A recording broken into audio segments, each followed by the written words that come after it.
Duša na razpotju je pripoved o smrti, ki ni smrt.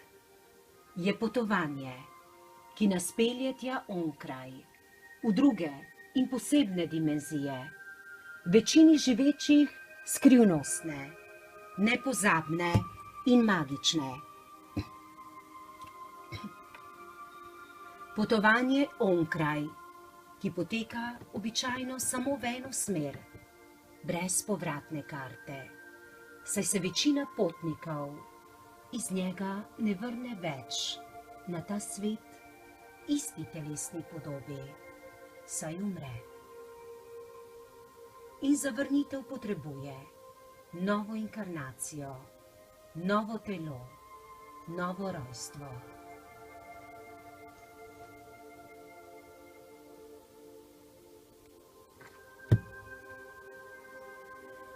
Naredili smo vse, kar je bilo v naši moči.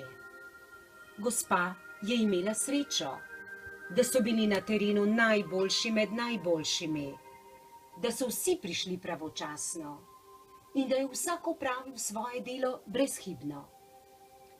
Ali se bo iz kome zbudila, je odvisno le še od nje.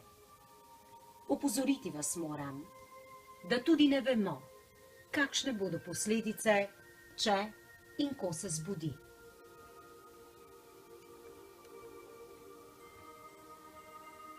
Tako sem kristalno jasno slišala glas zdravnika v drugem poslopju, medtem ko je bila moja duša že v prostoru, med nebom in zemljo.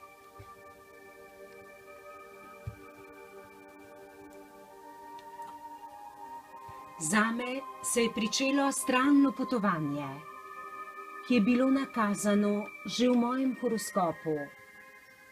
Oznanjali pa so ga tudi intenzivni obiski moje pokojne mame v mojih sanjah.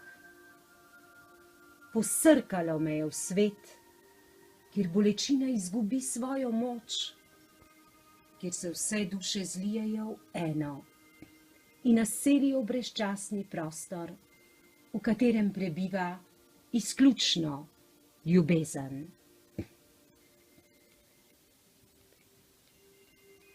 Tam lebdijo, valovijo in se neovirano gibljajo v mavričnih, kozmičnih kapsulah, medtem ko čakajo na novo inkarnacijo.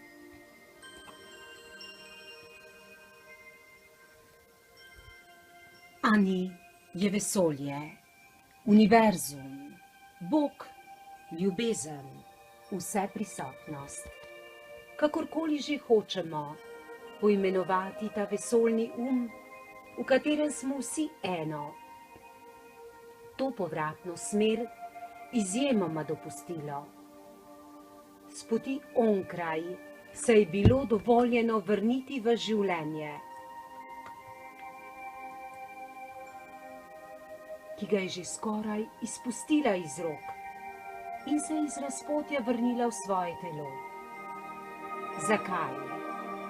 O tem nam spregovori njena knjiga, njeno izkustvo, njena zgodba. Ana Malenica, Duša na razpotju.